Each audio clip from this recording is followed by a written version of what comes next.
கேள்வி பார்வையாளருக்கு வணக்கம். இந்த நேர்காணலில் நாம் சந்திக்க இருக்கும் சிறப்பு விருந்தினர் தமிழ் புலிகள் கட்சியின் மாநில செய்தி தொடர்பாளர் முத்துக்குமார் சார். வணக்கம். வணக்கம். அனைத்து ஜாதி அர்ச்சகராகும் விஷயத்தில் ஆகமதி உள்ள கோயில்களில் அனைத்து ஜாதியினரையும் அர்ச்சகராகக்கூடாதுன்னு சொல்லி உச்சநீதிமன்றம் ஒரு தீர்ப்பு வழங்கியிருக்காங்க.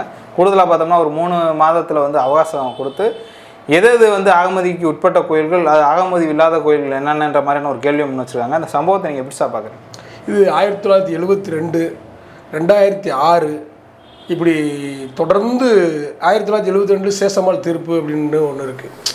அப்போ இருந்து பார்த்திங்கன்னா இப்போ வரைக்கும் இது இழுத்துக்கிட்டே இருக்குது. இது நீதிமன்றங்களே பார்த்திங்கன்னா ஒரு ஜனநாயக முறைப்படி இல்லாமல் சமத்துவமாக நடக்கலை அப்படிங்கிறத எடுத்துக்காட்டுது. இன்றைக்கி பார்த்திங்கன்னா அனைத்து சாதிகளும் அர்ச்சகராக நியமிப்பதற்கு தடை விதித்திருக்காங்க. ஆகம விதி உள்ள கோயில்கள், ஆகம விதி என்பதே அவாள்களின் விதி தான். அவாள்கள்னால் பிராமணர்களுடைய விதி தான். அதுதான் ஆகம விதின்றாங்க. முதல்ல அப்படி தான் நீதிபதிகள் புரிஞ்சுக்கணும். இது யாருடைய விதி, இது என்ன ஆகம விதி. அப்படியே ஒரு ஆகம விதினா அதில் பிராமணர்கள் மட்டும்தான் இருக்க முடியும், பார்ப்பனர்கள் மட்டும்தான் இருக்க முடியும் அப்படிங்கிறது ஒரு சமத்துவமின்மை, சகோதரத்துவமின்மை, ஒரு ஜனநாயக பண்பே கிடையாது. அது சாமானிய மக்கள்கிட்ட கடை கூட தெரியும். அப்போ நீதிமன்றங்கள் பார்த்திங்கன்னா கிட்டத்தட்ட 2006 திமுக அரசு கலைஞர் அவர்கள் தான் அனைத்து சாதி அர்ச்சகராகலாம்னு சொல்லி நியமிக்கிறாரு. அப்படி நியமிக்கும் போது சிவாச்சாரியர்கள்னு சொல்லி வழக்கு பதிவு செய்கிறாங்க. அதுக்கு எதிராக வழக்கு பதிவு செய்கிறாங்க. அப்போ அந்த தீர்ப்பில் அப்போயே பார்த்திங்கன்னா தொடர்ச்சியாக ஒவ்வொரு முறையும் பார்த்திங்கன்னா அதுக்கு நீதிமன்றங்கள் உயர்நீதிமன்றங்கள் ஓகே சொன்னால் கூட உடனே உச்சநீதிமன்றம் கொண்டு போயிடுறாங்க. உச்சநீதிமன்றத்தில் என்ன செய்கிறாங்கன்னா ஆகம விதி உள்ள கோயில்களில் நியமிக்கலாம் அப்படின்னு. ஆனால் அனைத்து சாதியிலையும் நியமிக்கலாமா அப்படிங்கிற மாதிரியான தீர்ப்பு விவரமாக இல்லை. அப்படியே தொடர்ச்சியாக பார்த்திங்கன்னா அதுக்கு எதிராக நீதிமன்றத்தை கொண்டு போயிட்டு இருக்காங்க. இப்போ தான் என்ன சொல்லியிருக்காங்கன்னா இன்றைக்கி எம்எம் சுந்தரேசன் அவருடைய அமர்வு என்ன சொல்லியிருக்குன்னா ஆகம விதிகள் உள்ள கோயில்களில் அனைத்து சாதியிலையும் நியமிப்பதற்கு தடை விதிச்சிருக்கு. இது உண்மையிலே ஒரு ஜனநாயக விரோதமான செயல் தான். இதை ஏற்றுக்கொள்ளவே முடியாது. ஏன்னு கேட்டிங்கன்னா அனைத்து அரங்கநாதன் ஒருத்தர் தான் இதில்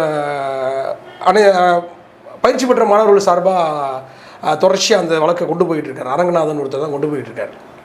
அப்போ இந்த தீர்ப்பு ஒரு பாரபட்சமாக இருக்குது. இப்போ இன்றைக்கி இந்த அறிவிச்ச இந்த தீர்ப்பு ஒரு பாரபட்சமாக இருக்குது. என்ன பாரபட்சம்னா முதல்ல பெரியார் தான் இது பெரியார் நெஞ்சில் தைத்த முள்ளுன்னு சொல்லலாம். ஏன்னா பெரியார் தான் முதல்ல அனைத்து ஜாதியினர் அர்ச்சகராகணும் அப்படின்ற ஒரு கோரிக்கை வைக்கிறார். அந்த சேஷம்மாள் தீர்ப்பு வரும்போது 1972 அப்போயே பெரியார் பார்த்திங்கன்னா இதுக்கு எதிராக சொல்கிறாரு. Patient operation success, patient death அப்படிங்கிற மாதிரியான செய்தியெல்லாம் பெரியார் அன்றைக்கி ஒரு கட்டுரையாகவே எழுதுகிறார். அப்போ இவங்க என்ன சொல்ல வர்றாங்கன்னா ஆகம விதியில் கோயிலில் பார்த்திங்கன்னா மற்ற ஜாதியினர் வரக்கூடாது அப்படிங்கிறது அப்போ இருந்தே இப்போ வரைக்கும் தொடர்ச்சியாக அதை அப்படியே பதிவு செஞ்சுட்டே வராங்க. அப்போ பெரியார் பார்த்திங்கன்னா 1957 நினைக்கிறேன், 1957 அரசியலமைப்பு சட்டம் 25-26 பார்த்திங்கன்னா முழுக்க சாதிய மத விதத்தை பாதுகாக்கும் விதமாக இருக்குது. அரசியலமைப்பு சட்டம் பாதுகாக்கும் விதமாக இருக்குன்னு சொல்லி அதை எதிர்த்து முழக்கம் பண்ணுறாரு. அதை எதிர்த்து சட்டறிவு போராட்டமே நடத்திடுறாரு. 1957 சட்டறிவு போராட்டமே நடத்திடுறாரு. என்ன நோக்கம்னா பாதுகாக்குது, மத சுதந்திரத்தை பாதுகாக்குது. மத சுதந்திரத்தில் தலையிடக்கூடாது அப்படின்னு சொல்கிறது ஏன்னா தலையிடணும், மக்கள் தலையிடணும், அரசு தலையிடணும். மத சுதந்திரம் இப்போ வக்பு விஷயத்தில் அந்த விஷயத்தை முட்கொள் காட்டுறாங்க. அதுக்கு எதிராக செயல்படுது அரசு. ஆனால் இந்து கோவில்களில் மட்டும் பிராமணர்களுக்கு ஆதரவாகவே செயல்படுது. பிராமணர்களை தவிர வேறு யாரும் அர்ச்சகராகக்கூடாதுன்ற அடிப்படையிலே அரசு செயல்படுது, நீதிமன்றங்களும் செயல்படுது. இப்போ அனைத்து ஜாதி அர்ச்சகர் குறிப்பாக பார்த்தோம்னா அந்த ஆகம விதின்றது தொடர்ந்து ஒரு பேசுபொருளாக இருக்குது. அப்படின்னா என்னங்க சார்? ஆகம விதி என்பது அவாள் விதி. ஆகம் என்பது அவாள்களின் விதி. அதாவது இவர்களாக ஒரு கட்டமைப்பு உருவாக்கி வச்சுருக்காங்க. அது தீண்டாமைங்க, வெளிப்படையான தீண்டாமை. ஆகம விதி என்பது தீண்டாமை. நாங்கள் தான் இருப்போம் கோயிலுக்குள்ளே, வேறு யாரும் வரக்கூடாது அப்படின்னு சொல்கிறது வெளிப்படையான உண்மை. இன்னும் சொல்லப்போனால் முழுக்க கோயில்களுக்குள்ளே திருடுவது, கோயில் நிலங்களை ஆக்கிரமிப்பு பண்ணுவது, கோயில் நகைகளை திருடுவது. சிபி ராமசாமி ஐயர்னு ஒருத்தர் பார்த்திங்கன்னா தமிழ்நாட்டினுடைய அறிக்கையில், அவருடைய அறிக்கையில் என்னென்னா கோயில்களுடைய நகைகளை திருடுறாங்க, எல்லாம் செய்கிறாங்கன்னு சொல்லி போய் தான் இது இந்த அறநிலையத்துறை ஒப்படைக்கப்பட்டது. இப்போ மீண்டும் இவங்க திருடுவதற்கு தான் இந்த வேலையை செய்கிறாங்க.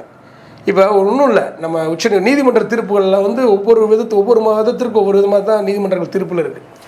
இப்போ நம்ம ஸ்ரீரங்கம் ரங்கநாதர் கோவில் இருக்கு இல்லையா, அதில் பார்த்திங்கன்னா ஸ்ரீரங்கம் கோயிலில் பார்த்திங்கன்னா ரொம்ப சொல்வதற்கே ரொம்ப இதை எப்படி மக்கள்கிட்ட கொண்டு போய் சேர்க்க வேண்டிய அவசியம் இருக்குது.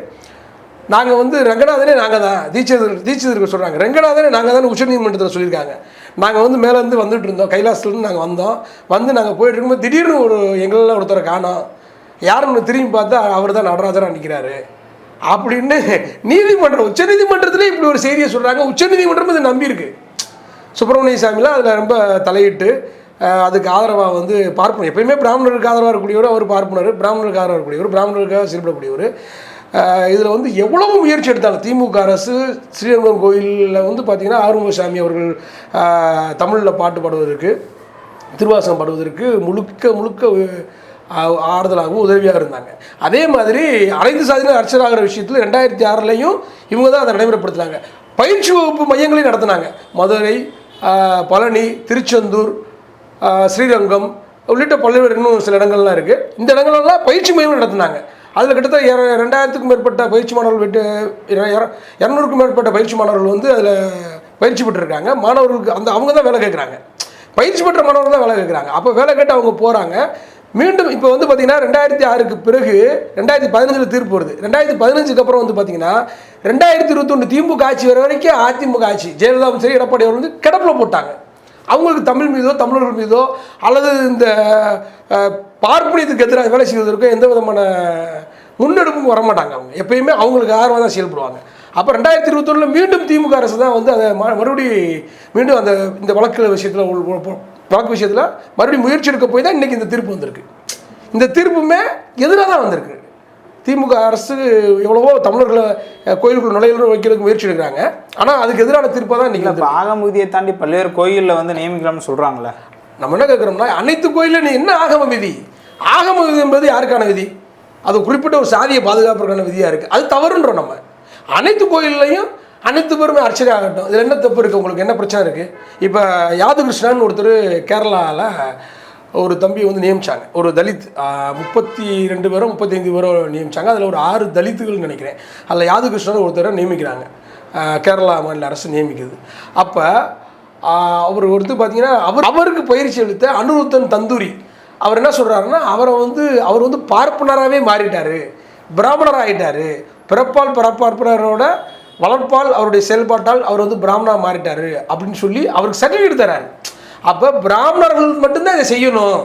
ஒரு பட்டியல் சாதியாக இருந்தால் கூட, யாதகிருஷ்ணன்றவர் பட்டியல் சாதியாக இருந்தால் கூட அவர் கோயிலுக்கு வந்துட்டார், கோயிலுக்குள்ளே வந்து அர்ச்சனை செய்கிறாருன்னா அவர் பிராமணா தன்னை மாறிட்டார், பூணூல் போட்டுக்கிட்டாரு, அதனால் அவர் பண்ணலாம் அப்படின்றாங்க. இது ஆர்எஸ்எஸ் இதை தான் விரும்புது. அப்போ இவங்க என்னவா மாற்றணும்னு நினைக்கிறாங்கன்னா, இப்போ ஒன்றும் இல்லை, இப்போ நம்ம பட்டியல் சமூக மக்களும் சரி, பிற்படுத்தல் மக்களும் சரி, இப்போ பொதுவாக வந்து பார்த்திங்கன்னா தன்னுடைய சகோதரரோ தந்தையோ அல்லது தாயாரோ இறந்துட்டாங்கன்னா நம்ம நேரடியாக வந்து அவங்களுக்கு தண்ணீர் எடுத்துகிட்டு வந்து அவங்களுக்கு குளிப்பாட்டக்கூடாது, அவங்களுக்கு வந்து மரியாதை செய்யக்கூடாது. நாம் பிராமணராக மாறிடணும். அன்னைக்கு வந்து பார்த்தீங்கன்னா இப்போ இருப்பையும் இருக்குது, பட்டியல் சமூக மக்கள்கிட்ட பிற்படுத்தப்பட்ட மக்கள்கிட்ட இருக்குது. தன்னுடைய தந்தை இருந்துட்டால் பூணூல் போட்டுட்டு தான் தண்ணி கொண்டு வந்து அவங்க அப்பாவை குளிப்பாட்டுவாங்க. பூணூல் போட்டு தான் அவங்க அப்பாவுக்கு அந்த காரியம் பண்ணுவாங்க. ஏன்னா நீ சூத்திரனா இருக்க, நீ செய்யக்கூடாது, நீ பஞ்சம்னா இருக்க, நீ செய்யக்கூடாது, நீ வந்து ஒரு பார்ப்பனராக அந்த இடத்துல மாறி பூணூல் அணிஞ்சு இதனை செய் அப்படின்னு சொல்லி இப்படியெல்லாம் கேவலப்படுத்தி வச்சுருக்காங்க. இதையும் நம்ம அறியாமல் செஞ்சுக்கிட்டு இருக்கோம். அப்போ பார்ப்பனியம் எவ்வளவு கேவலமாக, எவ்வளவு மோசமாக, எவ்வளவு தந்திரமாக நீதிமன்றங்கள் மூலமாகவே தன்னுடைய இந்த 2025 தனக்கான அந்த அதிகாரத்தை வந்து நியமிக்க பார்க்குது அப்படிங்கிறத நம்ம தான் புரிஞ்சுக்கணும். இது வந்து அனைத்து சாதியினர் அர்ச்சகன்ற விஷயத்தையும் சரி, இந்த பார்ப்பனியத்தை வீழ்த்துறதும் சரி, மக்களிடம் தான் நம்ம கொண்டு போய் பிரச்சாரத்தை கொண்டு போய் சேர்க்க வேண்டியது இருக்குது. எந்த அளவுக்கு மோசமாக இன்றைக்கி நீதிமன்றங்கள், பெரியார் இதை முன்னாடியே சொல்லியிருக்காரு, நாம் உரிமை கேட்டு போராடிக்கிட்டு இருக்கும்போது நமக்கு உரிமை வழங்குவதற்கான இடத்துல அவன் பார்ப்பான் இருந்து நம்முடைய உரிமைகளெல்லாம் மறுப்பான்னு சொல்கிறார் பெரியார். இப்போ இல்லை, அவர் அப்புறம் 1930களிலே சொல்லிட்டார். 50 வருஷத்துக்கு முன்னாடியே இன்றைக்கி நடந்துக்கிட்டு இருக்குது. அதுதான் இன்றைக்கி நடந்துக்கிட்டு இருக்குது. அப்போ பெரியார் இங்கே நினச்சி பார்க்க வேண்டியது இருக்குது. பெரியாருடைய நெஞ்சில் தைத்த முள்ளாகத்தான் இன்னும் அந்த இது இருக்குது. இந்த ஆகம விதி என்பதை தூக்கி எறிய வேண்டும். ஆகம மாற்றுவதற்கான வாய்ப்பே இல்லை. ஆகம விதியை அது மக்கள் தான் மாற்றணும். மக்கள் வந்து இப்போ கோயில் போகிறத புறக்கணிக்கணும், கோயில்களுக்கு போகிறத புறக்கணிக்கணும். அனைத்து ஏன் தீண்டாமல் பார்க்குற, எங்களுடைய பணம் ஏற்றுக்கொள்ள முடியுது, நாங்கள் கொடுக்குற பொருட்கள் ஏற்றுக்கொள்ள முடிகிறது. இன்னும் சொல்ல போனால் இளையராஜா அவர்கள் வந்து பார்த்திங்கன்னா 8 லட்ச ரூபா ஸ்ரீரங்கம் கோயில் கோபுரம் கட்டுவதற்கு கொடுத்தார், அவருடைய பணம். ஆனால் அவர் உள்ளே போகிறதுக்கு அனுமதி கிடையாது. கருவறைக்குள்ள அவர் போகிறதுக்கு அனுமதி கிடையாது. ஆண்டாள் கோயிலில் இளையராஜா அவமானப்படுத்தப்பட்டார். ஏன்னா அவர் ஒரு பட்டியல் சமூகத்தை சேர்ந்தவர். அப்போ வெளிப்படையான தீண்டாமையை இன்றும் கடைபிடிக்கிறார்கள். அதற்கு நீதிமன்றங்களும் துணை நிற்கிறது என்பதை இந்த உச்சநீதிமன்றத்துடைய தீர்ப்பை நீதிமன்றமும் துணை இருக்கிறது தான் இதை காட்டுது. இல்லை, இப்போ நம்ம அமைச்சர் சேகர் பாபு என்ன சொல்கிறாங்கன்னா, இன்னும் எங்களுடைய மூத்த வழக்கறிஞர்லாம் அங்கே இருக்காங்க, அவங்க வந்தோன்னா கூடுதல் தகவல்லாம் சொல்லுவோம்னு சொல்லியிருக்காங்க. அப்போ சேகர் பாபு அவர் கூட எதுக்க தயாராக இல்லையா அந்த மாதிரியான சம்பவங்கள்லாம்? இல்லை, அவர் நிறையா அடக்கி வாசிக்கிறாரு. கோவில் நிகழ்வுகளுக்கெல்லாம் அர்ஜுன் சம்பத்தை கூப்பிடுறாரு. அதெல்லாம் கண்டிக்க வேண்டிய விஷயம். நம்ம அதெல்லாம் எதிர்க்கிறோம். அவர்கிட்ட நிறையா மாற்றம் தேவை. ஏன்னா திராவிட இயக்கங்களுடைய அடிப்படையை முதல் அவர் புரிஞ்சுக்கணும். பெரியாரிய விஷயங்களை, அண்ணா, இன்னும் சொல்லப்போனால் கலைஞர் அவர்களுடைய செய்தியெல்லாம் படிக்கணும். அனைத்து சாதிகளையும் அர்ச்சனாக்குன்ற விஷயங்களில் கலைஞர் எவ்வளோ முனைப்பு காட்டினார், தமிழ் வழிபாடுகளுக்கு கலைஞர் எவ்வளோ முனைப்பு காட்டினார். ஸ்ரீரங்கம் கோயில் விஷயத்தில் ஆறுமுகசாமி அவர்கள் அங்கே பாட்டு பாடுவதற்கும் சரி, அந்த கோவில் விஷயங்கள்லையும் சரி, கலைஞர் அவர்கள் எந்த அளவுக்கு தமிழுக்கும் தமிழர்களுக்கு ஆதரவாக இருந்து பணி செஞ்சார் என்பதெல்லாம் அவர் படிக்கணும். அவர் ஒரு அதிமுகலேருந்து வந்த நபர். சேகர் பாபு ஒரு அதிமுகலேருந்து வந்த நபர். அப்படி தான் நான் பார்க்குறேன். அவர் அதிமுகலேருந்து நபர், அதிமுகலேருந்து வந்த நபர் திராவிட இயக்க பாரம்பரியத்தை தெரிந்திருக்க மாட்டார். திராவிட இயக்க சித்தாந்தங்கள் என்னன்றதை அவர் அறியலைன்றது தான் என்னுடைய குற்றச்சாட்டாகவே நான் சொல்கிறேன். அவர் அறியலைங்கிறது தான் என்னுடைய. ஏன்னா இந்த வழக்கு விஷயங்களில் கலைஞர் அவர்கள் எந்த அளவுக்கு முனைப்பு காட்டினார்ன்றதெல்லாம் அவர் படிக்கணும். எந்த அளவுக்கு இப்போ 2006 மீண்டும் 2015 அந்த தீர்ப்புக்கு பிறகு அதிமுக அரசு முடக்கி போட்டதையும் சரி, 2021 திமுக அரசு வந்ததுக்கு பிறகு 21 வந்ததுக்கு பிறகு திமுக அரசு அதனை முன்னெடுத்த விதத்தையும் அவர் கவனத்தில் எடுத்துக்கணும். சேகர் பாபுன்றது ஒரு அமைச்சராக மட்டும் இருந்து சும்மா மேலோட்டமாக கோயில் விஷயங்கள்லாம் அர்ஜுன் சம்பத்தை கூப்பிடுறது, சங்கிகளுக்கு ஆதரவாக செயல்படக்கூடிய அந்த வேலைகள்லாம் அவர் நிறுத்திட்டு இன்னும் சொல்ல போனால் திராவிட மாடல் முதல்வருக்கு பலம் சேர்க்கக்கூடிய வேலையை தான் அவர் செய்யணும். இல்லை, கடந்த காலம் இப்போ இந்த விஷயத்துலலாம் உச்சநீதிமன்றத்தில் சரியான வாதங்களை எடுத்து வைக்கக்கூடிய வேலைகளை அவர் செஞ்சுருக்கணும். ஏற்கனவே சேஷம்மாள் தீர்ப்பு இருக்குது, பல விஷயங்கள் இருக்குது, நம்ம சொல்ல முடியும்.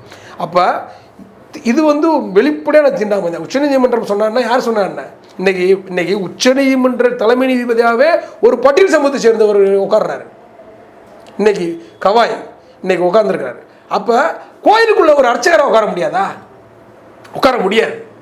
சங்கராச்சாரியார் ஒரு சக்கலரி உட்கார முடியுமா? உட்கார முடியாது. இதெல்லாம் வெளிப்படையான தீண்டாமை.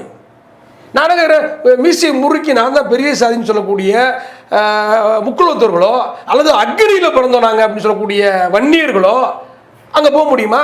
இந்த கோரிக்கையை அன்புமணி ராமதாஸ் சொல்ல முடியுமா? இந்த கோரிக்கையை திருமாறன் போன்றவர்கள் சொல்ல முடியுமா?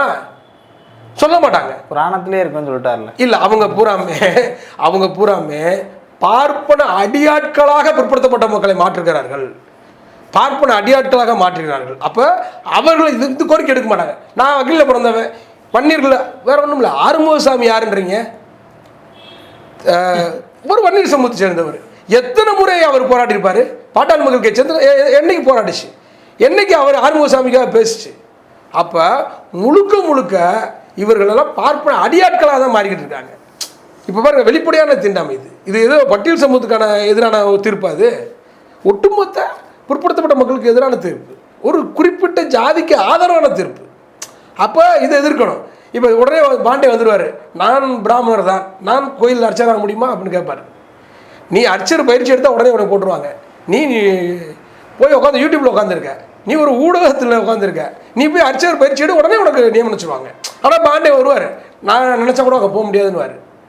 சுப்பிரமணிய சாமி நான் நினச்சா கூட அங்கே போக முடியாதுன்னு. நீ பொலிட்டிக்கல் விட்டு அங்கே போனால் நீ போயிடலாம். நீ பொலிட்டிக்கலில் இருக்க. சுப்பிரமணிய சாமி பொலிட்டிக்கலில் இருக்கார், இவர் ஊடகத்தில் இருக்கார் பாண்டே. ஆனால் இவர்கள் பேசும்போது நாங்கள் நினச்சா கூட போக முடியாது அப்படின்னு ஒரு மேலோட்டமாக காம்ப்ரமைஸ் பண்ணுவாங்க. மக்கள்கிட்ட அப்படி கொண்டு போய் பிரச்சாரம் பண்ணுவாங்க. உடனே அவர் சொல்கிறது சரிதானே அப்படின்னு சாமானிய மக்கள் எதிர்பார்க்குற மாதிரியான ஒரு நிலையை உருவாக்குவாங்க. ஆனால் உள்நோக்கம் என்பது என்னன்னா, இன்டென்ட் என்னன்னா, பிராமணர்கள் மட்டும்தான் சங்கராச்சாராக முடியும், பிராமணர்கள் மட்டும்தான் அர்ச்சனாக முடியும், ஆகம விதி அப்படின்ற ஒரு பொய்யை. யார் கோயிலை கட்டினது? யார் கோயிலை கட்டினது? தமிழன். இன்னைக்கு என்ன புதுசு ஆகம விதி? ஆகம விதி கோயில் கட்டும்போது இருந்ததா? அப்போ ஆகம விதி என்பதே அவாள்களின் விதி தான். அந்த அவாள்களின் விதி தகர்க்கப்படணும், அவாள்களின் விதி இருக்கக்கூடாது. உச்சநீதிமன்றங்கள் இதையெல்லாம் கவனத்தில் வச்சுக்கிட்டு சரியான ஜனநாயகபூர்வமான சமத்துவமான ஒரு தீர்ப்பை வழங்க வேண்டும். அதுதான். ஆனால் திமுக அரசு தொடர்ந்து இதை முயற்சிக்கணும். எப்படி கலைஞர் அவர்கள் இதை தொடர்ந்து முயற்சித்தாரோ அதே போன்ற முயற்சியை மேலும் மேற்கொள்ளணும் என்பதை இந்த நேரத்தில் கேட்டுக்கொள்வோம். நன்றி சார். நன்றி.